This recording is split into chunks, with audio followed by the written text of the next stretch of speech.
to the Heel Podcast. We are doing our little summary of the last month in wrestling, including the Hell in a Cell pay-per-view from last night. So, lads, what's been happening in the last month? Obviously, this has been the well-established thing. I don't watch wrestling. I don't have time, but I do watch the pay-per-view, and that's about it. We obviously had the draft on Raw, SmackDown. We had a few things go on NXT. AEW's been there.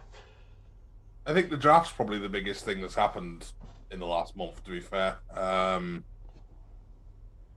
There's probably been... No, we did AEW stuff last time and everybody seemed to hate it, which is why no one watched our video.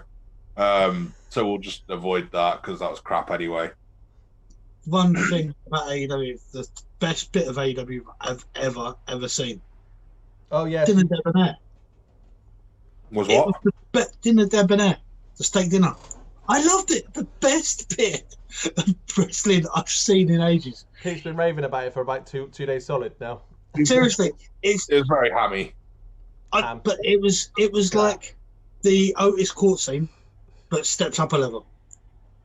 Yeah, just a level too far. And they didn't have any legends or anything in it that actually, anybody cares about. It was just Chris Jericho and MJF. It made me an MJF fan. It made you an MJF fan. I liked MJF, but this was like he's now above Jericho for me. This pushed him up. Do you mean current?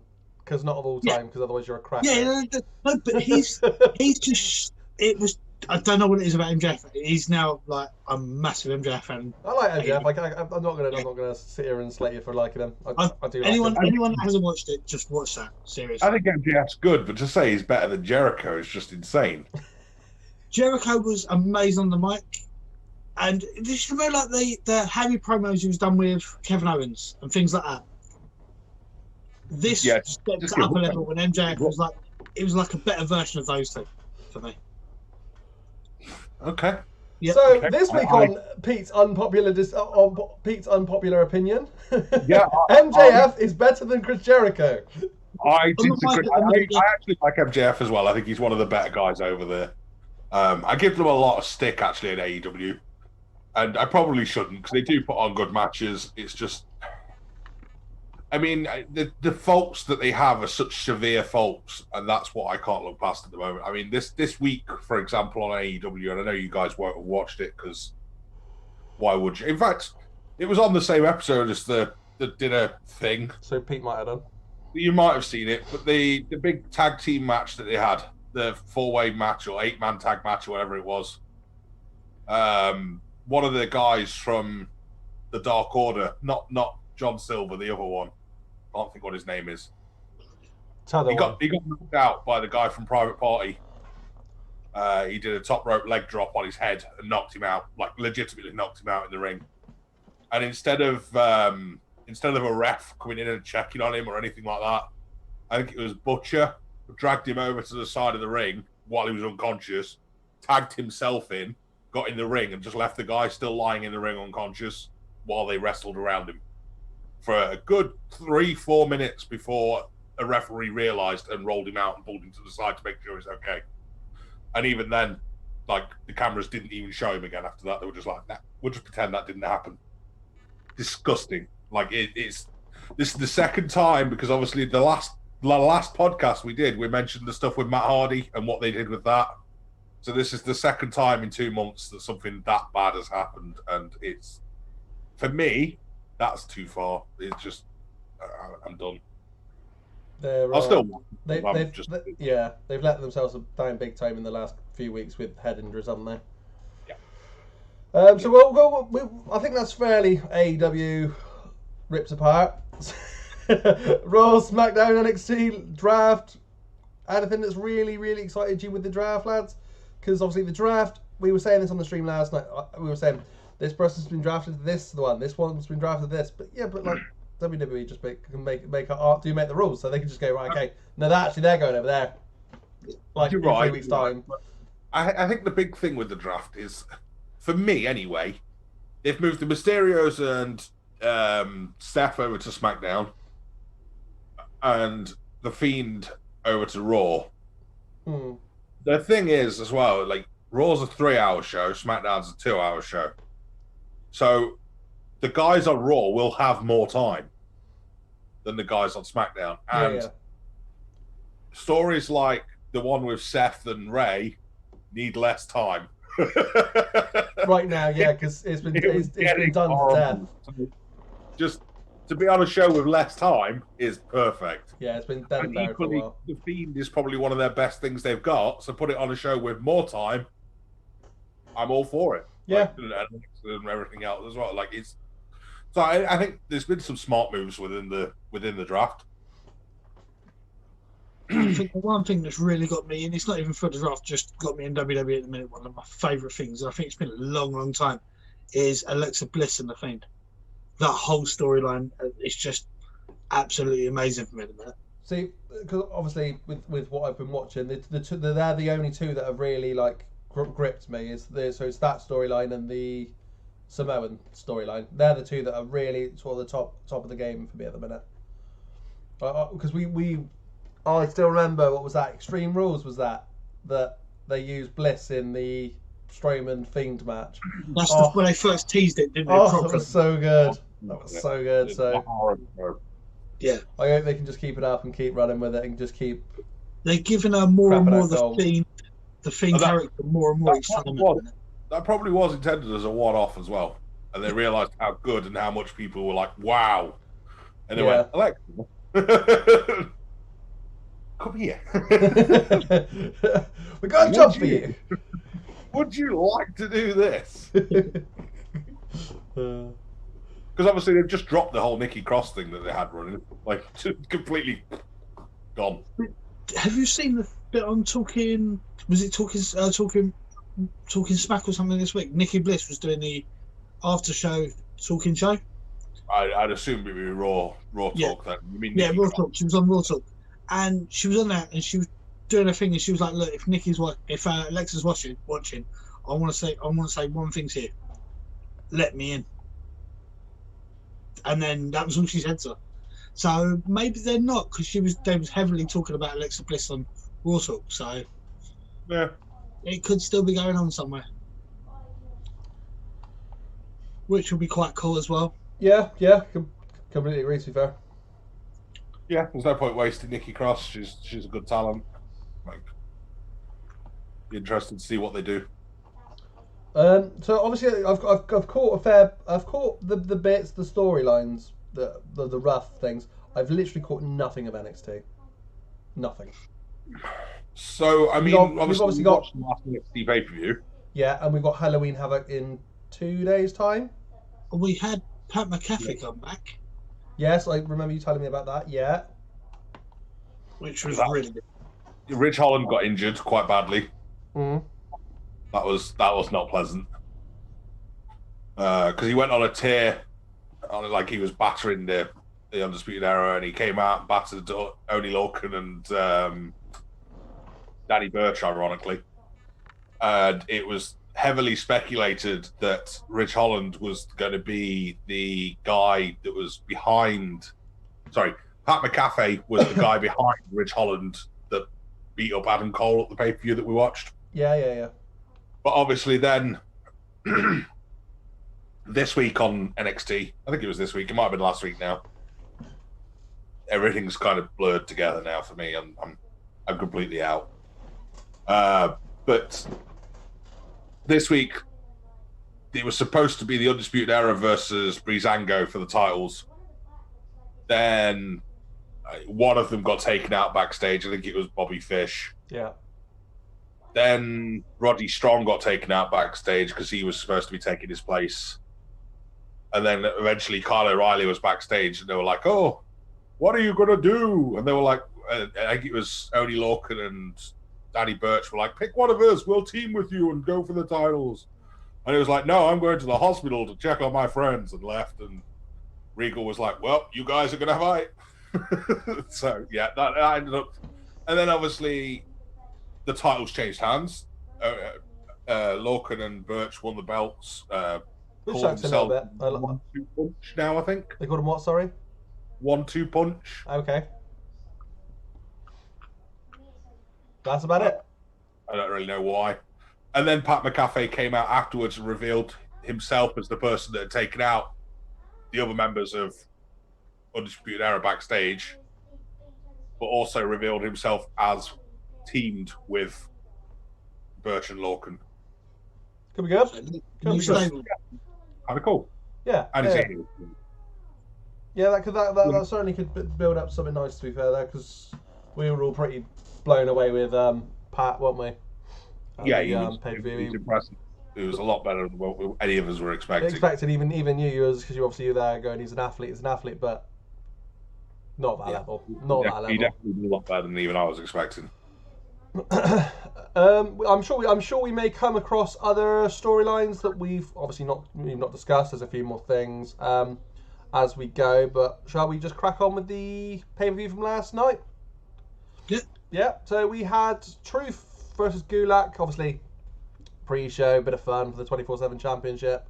That wasn't on our predictions at all because it was only announced. Does anybody even count that as a belt? Like it's fun. It's a bit of a laugh, if nothing else. The little Jimmy thing was a little giggle, you know. And it's given us our truth on the TV, which ain't bad at all. It's never a problem with that. And we were saying that the guy is just, if anything, going backwards in age. Yeah. So we're all pretty big. To be fair, in that match, we're all pretty big Truth fans and Gulak fans. So. Yeah. I was happy with either of them. Of course, then we have one of my favourite storylines at the minute: Reigns versus Uso in the IC match. Just back to the previous match quickly. Oh, go on. The very end of the match when they chased him out and Gulak ran up to the pre-show table and was like, "Truth, your childhood hero John Cena sucks." It's just so pointless, but we loved it because we even mentioned the fact that Cena was his childhood hero despite being older than Cena. I tell you what, though, me mentioning things before they happen is kind of a running theme in this one. Well, it happened twice. Twice enough to be a theme, okay? Okay, fine. I'll let you have it this time. Yes, then we had Reigns versus Uso, just Jey Uso to start the pay-per-view, which wasn't what we were expecting in the I Quit match. No. It's the right choice, though, in all honesty. Yeah, because it wasn't like an outstanding in terms of being a match. It was really good in terms of storytelling, and like we didn't have like the crazy spots or things, but it wasn't like a brutal match. It was a really good match, really solid, good way to start, and it were pretty brutal, to be fair. Lying Jay under a set of steel stairs where his shoulders completely underneath it.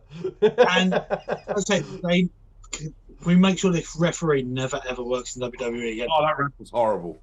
The ref almost ruined that entire match.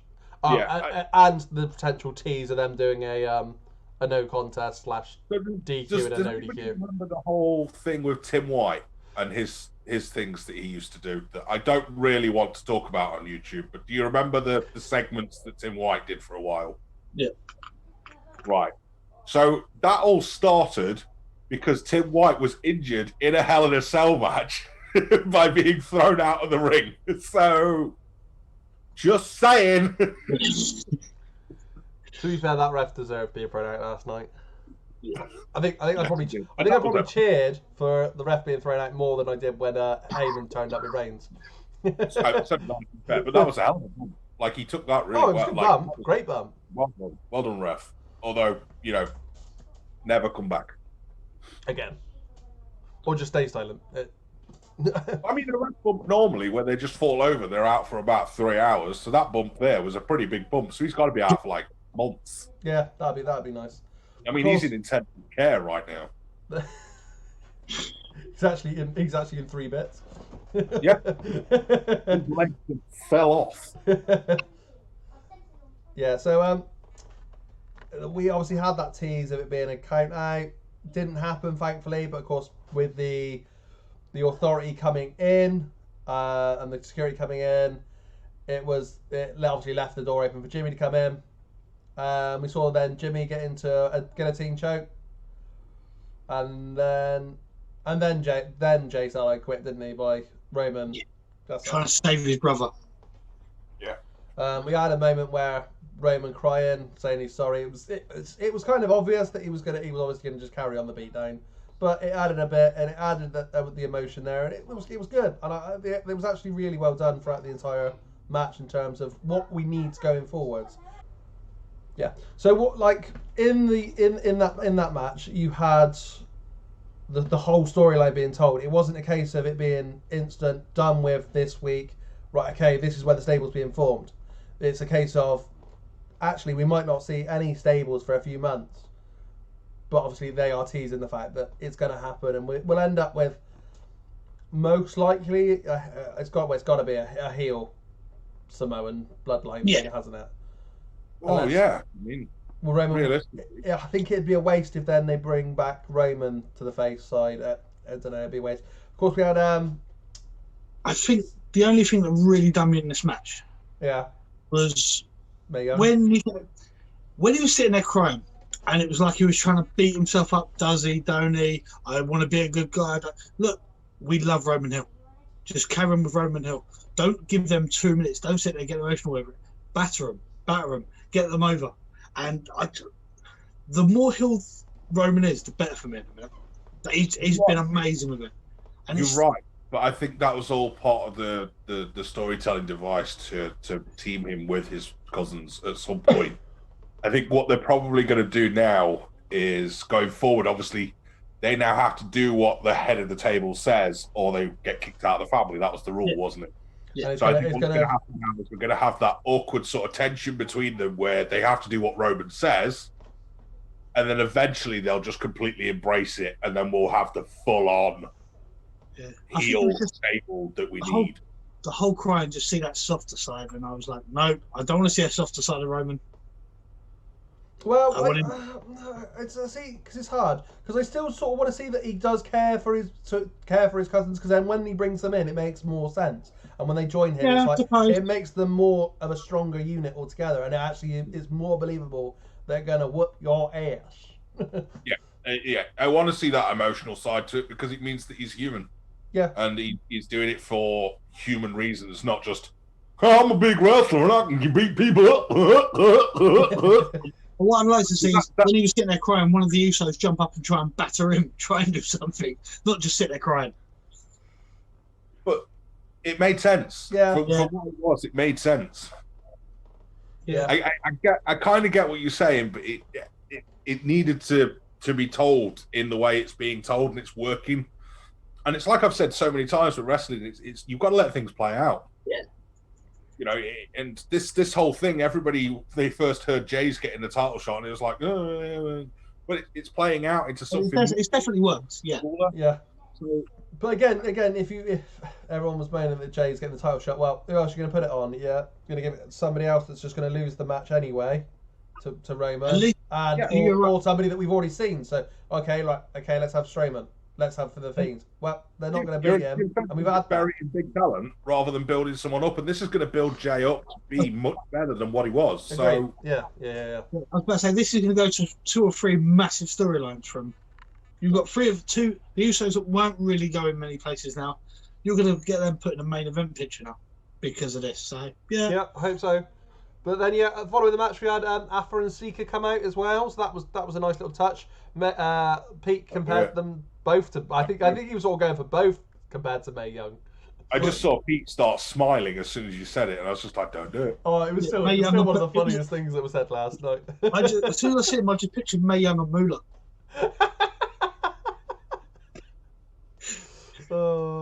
They both got facial hair. So did Mae Young and Moolah. That's not that. Mark Henry will kill me for that.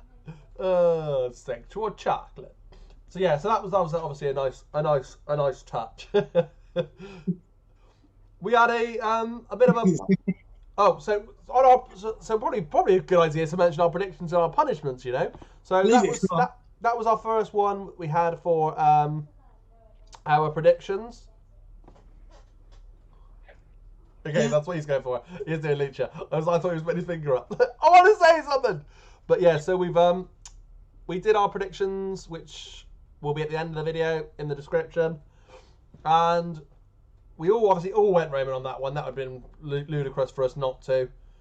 And yeah, so we got to do a 2-hour stream. Whoever the two loose are had to do a 2-hour stream of listening to the Lucha House Party. Thankfully, it's not just Lucha. There is that little breakup, so you have got that beat, but then it goes on. It comes back again, and then again, and then again, and then again.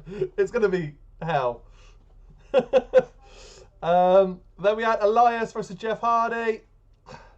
Was what it was. We only went 7 minutes. Ended with Jeff hitting Elias with a guitar. Something happened. Hardy did something to somebody, you know. I know this has been bugging Link because the whole Jeff attacking Elias. Oh, it's so stupid.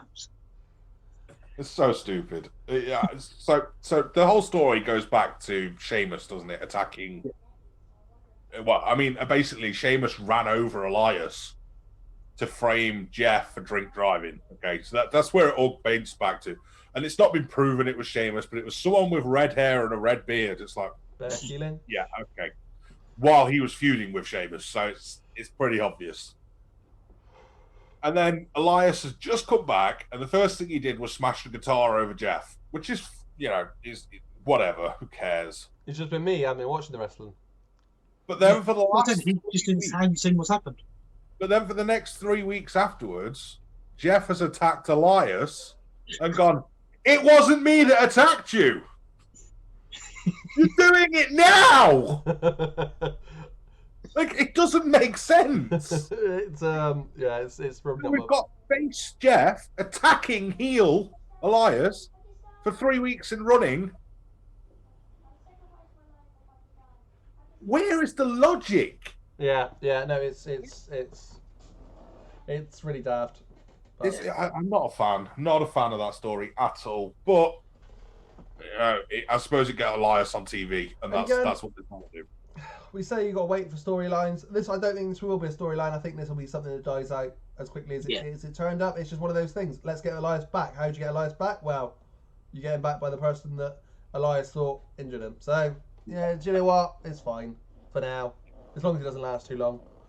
But yeah, so we all went Elias on that one, of course, because it was ended in a DQ for against Jeff. Elias took the win, so we all went 2 and 2 and 2. Then we had the Money in the Bank contract match, which was okay, I guess, in terms of the actual match before the ending. But the match itself. Wasn't the women's match next? No, that was after. Was it really? Yeah. Okay. Yeah. Yeah. So in terms of the match itself, it was an okay match, and then of course you like the little build up to this. You really enjoyed. I enjoyed the cult segment What was that it? they did. Laura Notice on Friday night. Yeah, I enjoyed that. I think it's mainly because I like JBL and JBL was in it. Sorry. I don't mind JBL was part of APA. So. Well, I mean, it wasn't really APA. It was JBL as JBL, and Ron Simmons was there as just part of the APA. Yeah. It was just that hint of damn. Because obviously, old school John Bradshaw in APA was the beer swilling redneck essentially. Yeah, true. Whereas this was Bradshaw. This was JBL. Yeah, true. And then they're two very different characters, to be fair. So it was obviously deemed that Otis earned it fairly, and then you were saying that Miz threw him a briefcase full of money, and basically that's why he got the match. So whatever, JBL, whatever. That ended up in a match last night. And the Miz Asuka giving testimonial where she was like, remember whatever she said in Japanese. I'm not going to try and imitate it because that's probably racist. Gets taken down. but then JBL sort of turned to the person, obviously they have the courtroom typer. So he turned to, did you get any of that? And it turned out to be Teddy Long, and he was like, every word, player. So and then Asuka, they cut it out from all the after bits, but Asuka then went, holla, holla, holla. Brilliant. Brilliant. I didn't know that. That's class. There was loads of bits from it that he did cut out. It was really funny. I'm gonna have to go back. I'm gonna have to go and watch that later on after we film this. Yeah. So yeah, so we were obviously finally onto the match where the Miz, Otis back and forth. It was good. Otis absolutely flattened the Miz a few times. And then of course we had Morrison getting thrown out because he went to hit Otis with the Money in the Bank briefcase. And then I had a prediction. And then you had a prediction, and he went, I can see Tucker or you said something along the lines of, I can see Tucker turning on Otis tonight. I'm not even kidding you. Less than 15 seconds later, boom! Wow. Money in the Bank briefcase to the face of Otis. Miz, and then Tucker just watched on and watches the Miz pin. So Miz is our new Money in the Bank contract holder, which on the whole I'm okay with. People have been saying that if the Miz isn't going to win it, why put it on the Miz rather than on Otis? But to be fair, Miz gives you that chance of the ever, what's that word then, boys?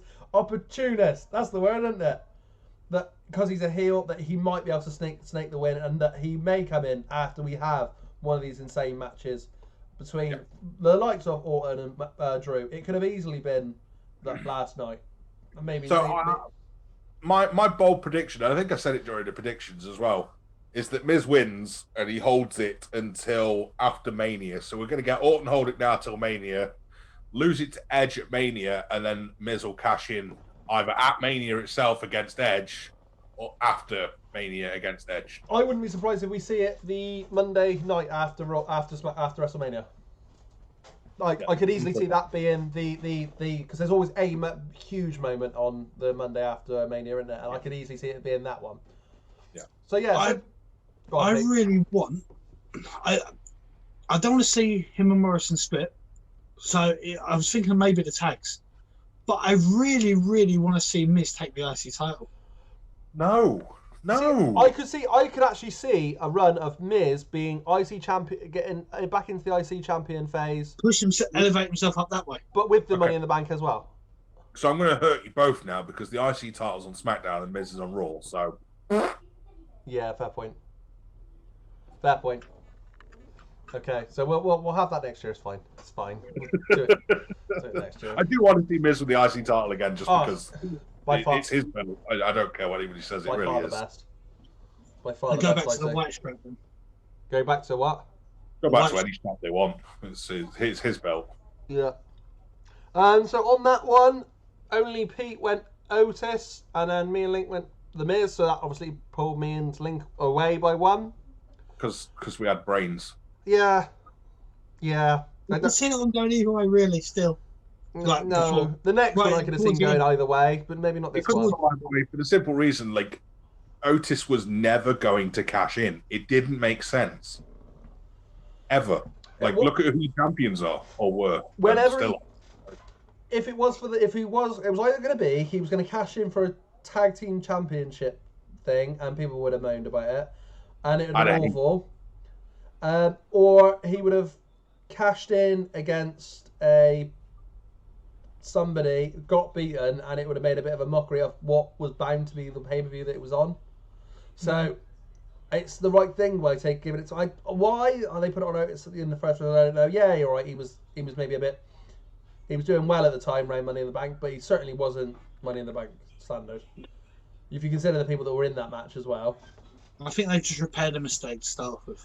So Sasha Banks versus Bayley was the next match. This was the second Hell in the Cell match. A good match. Right. It was actually my favourite match of the night.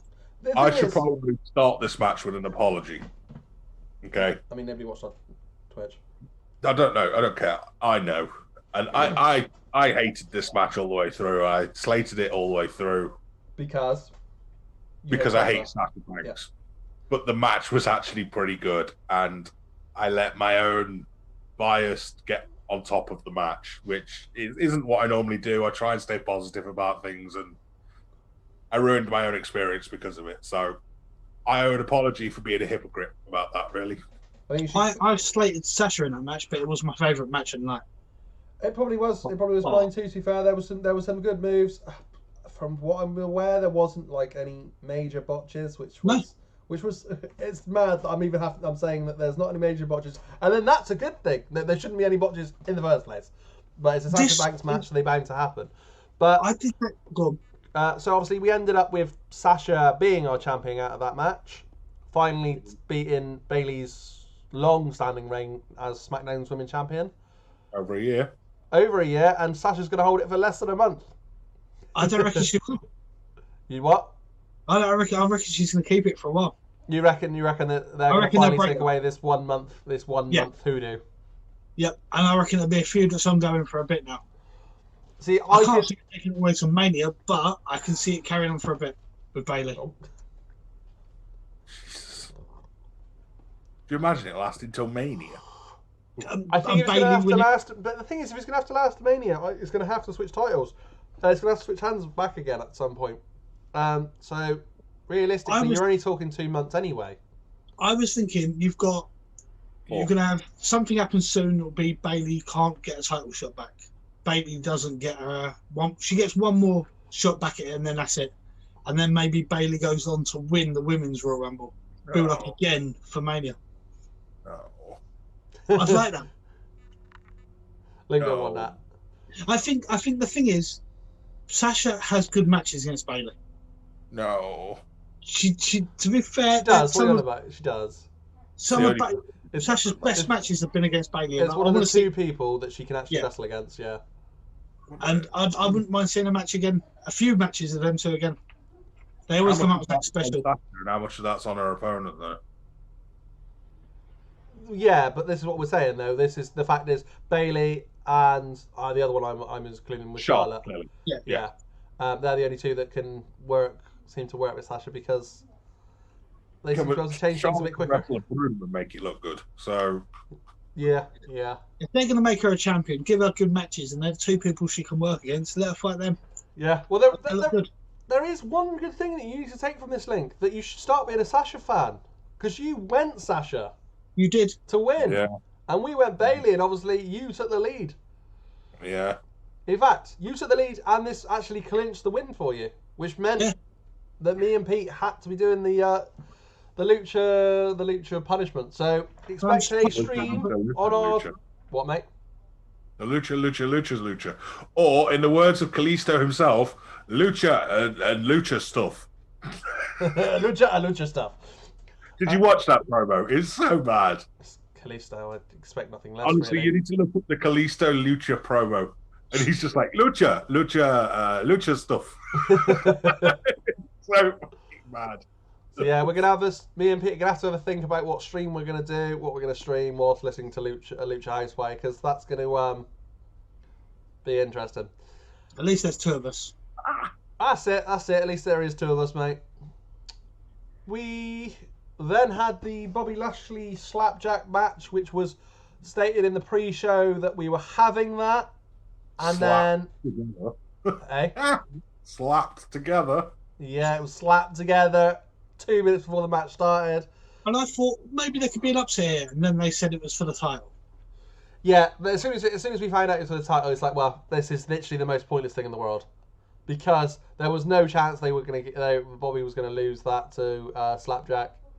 The thing is, if they put someone like Mace in there, you would have sat there and thought, hold on a minute, this could go either way. Yeah, maybe. Yeah. I just don't like the way they're burying Retribution at the minute, which is bugging me, because they had this whole build-up and they were attacking everyone, and the last couple of weeks they've been getting battered. Well, maybe the point is that they're going to build up to Mace being the big dominant guy, because obviously he's tapped out T-Bar, he's tapped out Plate Face. Yeah. I couldn't think of Slapjack. I don't know why. And hopefully they do go somewhere with it, and it's not just going to be a barrier kind of thing for Retribution. So they've done well with the storylines. Or Mia Yim's going to be the next United States champion. I think it's probably a better chance, to be honest. Yeah. This is the annoying thing. I want to really like the Hurt Business thing. I know everyone else does, but it's still not something for me. Do not get me wrong, though. I'm enjoying the versus Retribution more than Apollo. Oh well, yeah, obviously. But hashtag justice for Apollo. No, I really wanted to sign Keith Lee still, to be fair. You really want what? I really want Keith Lee to join up. What, with the Hurt Business? No. Oh, yeah. And compete against the team that his wife's on. And So, one of his best friends. Yeah. And his best friends, yeah. Yeah, I think he'll really work well there, though. I think he's more likely he'll end up replacing Mustafa Ali, but there we are. That would make more sense, to be fair. That'd be cool. Yeah, that would be the way I would probably guess. So obviously we didn't put a prediction in for that one because that happened literally a minute before. We said once we saw it that it was obviously going Lashley's way, and if it wasn't, well, it was going to be a DQ of some sort, but we weren't that bothered about that one. So then we had finished with the Orton versus Drew match. This match, in terms of the way it was laid out, had a chance for some superb spots. But you actually hit the nail on the head last night, Link. You said everything was so over-engineered. So the crash pad on the announce table. Did you have the holes in the cage? We had discussed that. That happens. That's just obviously it makes it a lot easier for the wrestlers to get up to the top of the cage. But then they had the little you noticed the little metal plinths that they were stood on. Like to stand on. If we spotted that early on enough, we'd be like, oh, okay, so that's where the spot is then. And it was just on that side, I think, as well. Yeah, it was just in that exact position. It wasn't even on the other table. It was just there. Thing is, this is a weird one because Pete for ages has been going, Orton's gonna win it, Orton's gonna win it, and then on Saturday or Sunday he picked Drew to win it, and then Orton won it at last. Yeah, I'm just gonna pick whatever Pete doesn't pick in future. I think that's the key to success. Well, you've done that for weeks, though, and you've lost every one of them until this one. Well, no, because you've lost two. No, apart from this one. Yeah, this week I've picked the opposite to you, and I've won. To be honest, I'm just grateful this punishment's not eating one at last. Exactly, that's all I'm happy about. It was all right. It just bugged me. I've always grown up with Hell in a Cells, even like last year, have always been quite brutal. And I thought this match would have been the one to get a bit more brutal. And the most brutal bit was getting Drew's face pushed against the plastic covered metal. Yeah, even that's not that bad as I said yesterday. It's just that's uncomfortable. But even last year with Seth and Bray, there was a lot of stuff being brought in. There was stairs being used as weapons. There was chairs. There was tables. Anything you could think of. They're taking a lot away from cell matches. Yeah, this one in particular, one that went to the top, the one that had Orton with a lead pipe, that it should have been better in terms of brutality, but it just felt very, very safe, didn't it? Having the pipe on the top was kind of cool. Yeah. Having the pre-laid attack plan, I thought that was a good idea, but it was very strange the way it got to it because Orton was trying to run off, and then 2 seconds later he's up on top of the cage going, "Come on, then." But there was next to nothing that happened on top of the cage as well, so it's like. Yeah. I mean, literally, we went from super scared Orton running away to the brave Orton stood on top of the cage going, "Yeah, come on." So you would do when you're like 5 meters up. Why? You got a little bit of arms. He can't reach you with his arms or his claymore from there. An aerial claymore. It goes upwards.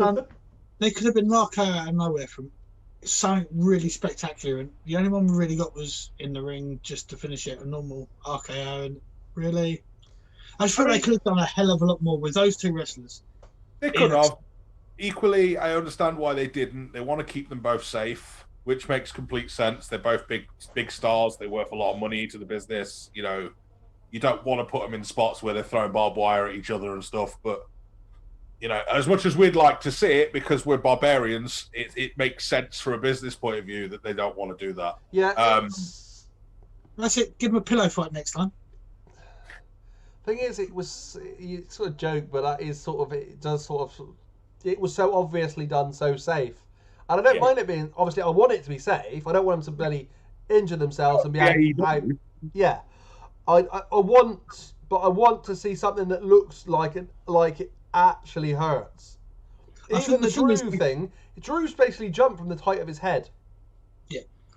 I think if people are paid money to go and watch it, people will kick up. But now there's no one actually going to see the event. It kind of allows them to look again. Well, you're not really paying for it as such. You're paying network price, but there's no one paying big money to go front row tickets, and so I don't know if that's part of it as well. You have to you pay big money, you have to get a show put on for you, but they're not at the minute. Yeah. I see what you're saying. I think the only thing that bugged me as well was I was really built myself up to see the Fiend last night.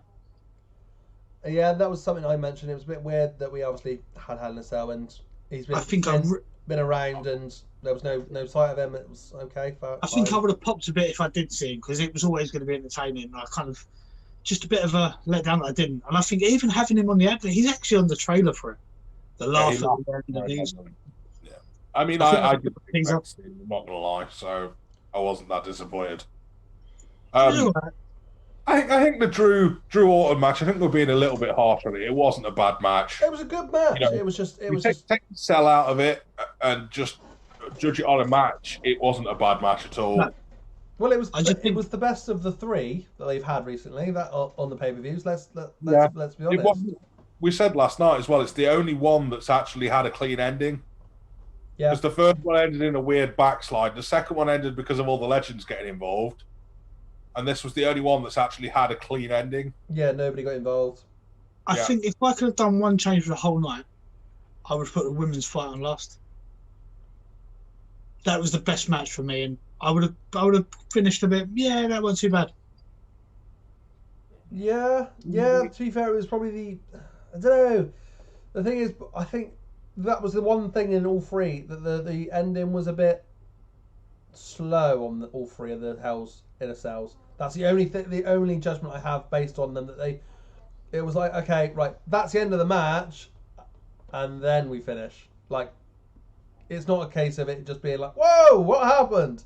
It's just like, okay, this has been happening for a good like minute and a half at the end. Yeah, it wasn't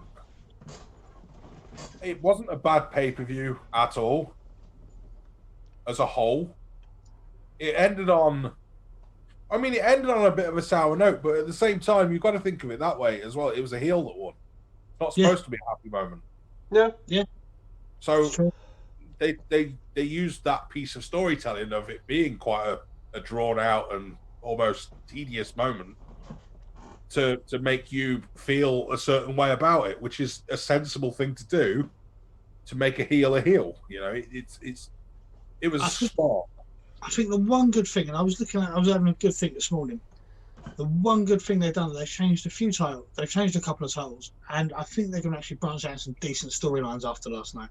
You've now got the Miz, you've got Otis, you've got Tucker, you've got Sasha. Oh, Otis, maybe that whole storyline. There's a few good storylines. The Samoans whole storyline there. You've got Drew, where he's going to go now. You've got Randy. So they've done a lot of different storylines. They've changed a lot last night. That's the one good thing. I think the Otis storyline might actually disappear. We might get a one-on-one match between Tucker and Otis at Survivor Series because it's brand v brand. But other than that, I think that's done. But it just worries me that Tucker's gonna. That'd be a shame. To have a bit more. I mean, they're on separate brands, so it's not like they can do much with it. Yeah. Although then again, we had El Gordo this week, which, by the way, his name was El Gigante Gordo or something, wasn't it? Yeah. Do you know what the literal translation to that is? The fat something? The big fat. 2020, guys. Humor. His literal name when he came out was The Big Fat. Hello, I am the big fat. Commentary during that match last night as well, saying, he must have really bad sleep apnea. It's like, okay, we get it. He's a big dude. Let's not body shame people. Like, yeah, did they learn nothing?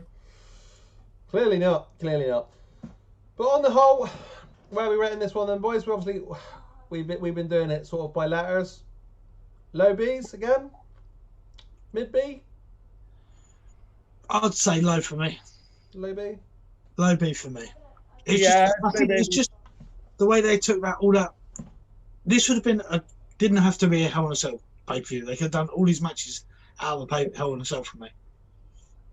Yeah, that's actually a really fair point. That's actually a really fair point, and that does take it away that realistically, the cell wasn't really needed at all. The Roman match especially didn't need the cell. No, and realistically, there wasn't that many spots involving the cell itself. No. The ones obviously, Randy and Drew had a few. Again, climbing up, doing a few punches, climbing down. It's not a spot, is it? Didn't he? Bailey and Sasha had the one with the two pieces. They had the two sticks together, and it was awful, and she gave up. Then they did the other one, which I actually quite liked to begin with, where they put the kendo stick through the cage and into the stairs in the handles. But that failed before they even got anywhere near it. It was like, for God's sake. I've got to say, that's why I like Bailey at the minute. Because did you see her having to go at Michael Cole because of how crap they were when she was trying to, and then just kind of got the ump with him, pushed her out, and just got on with it. That's what I like. Instead of sitting there panicking about what they can do, she just drove it into the actual match. It was really cool. It was good to see that she realised it was crap and gave up on it. Yeah. And also, I do love the fact that she does quite often at the moment interact with Michael Cole at ringside. Really good. I think it is a good point about it. Because that was the whole. That was actually the first big thing they did when they moved it to the performance center, wasn't it? That actually it was like, hey, we can come and talk to you. Hi. Yeah, but that's the only thing. Matches and stuff now. She'll react to stuff he's saying on commentary during the match. And it's like, okay, it is good. But I mean, both me and Pete both said last night actually that we've actually become quite big fans of Bailey. Like she's been very good in this whole COVID era. I can get behind Bailey. That's the thing. I wouldn't say I'm a fan, but I'm definitely more of a fan of her than I am of Sasha. So I think she's improved the most out of pretty much anyone on the roster since this has happened. To be fair, when it comes to Sasha, I think I'm more of a fan of COVID. YouTube friendly. I'm like Sasha. I'm sorry.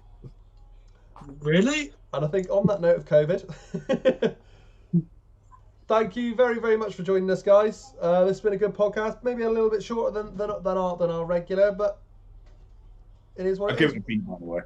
Eh? I'll give it a B, by the way. You did give it a B. I thought that's why we were going with it. Sorry, mate. We have obviously our next pay-per-view, which will be Survivor Series, we assume. I don't think there's been any mention of anything in between, because you never know, there might be one next week.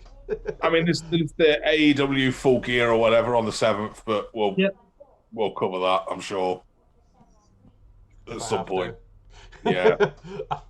Yeah, AEW didn't impress me the last time I watched it. Yeah, to be fair, it'll probably just be us saying, sorry, we don't want to talk about it because they've killed someone. But we'll see. I'll watch it. But yeah, thank you very much, guys. We will catch you in the next one. I'm sure there'll be some more wrestling content in the next month between now and Survivor Series. We've got our roster rumble. So if you're watching this and you've got all the way to the end, then you might as well go watch our roster. That's not a word I can say. Roster rumble. Jesus Christ. So we drafted our own little rosters, and we'll be doing some more things over the next coming weeks with them, and hopefully I'll be turning something half decent. But yeah, thank you very much, guys. We will see you in the next one. Please like, share, subscribe. Cheers. Bye.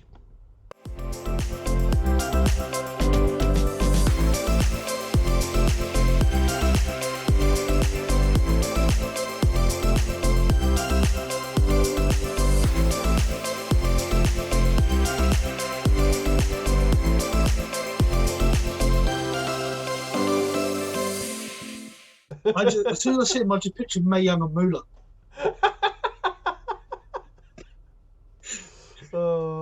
They've both got facial hair. So did Mae Young and Moolah.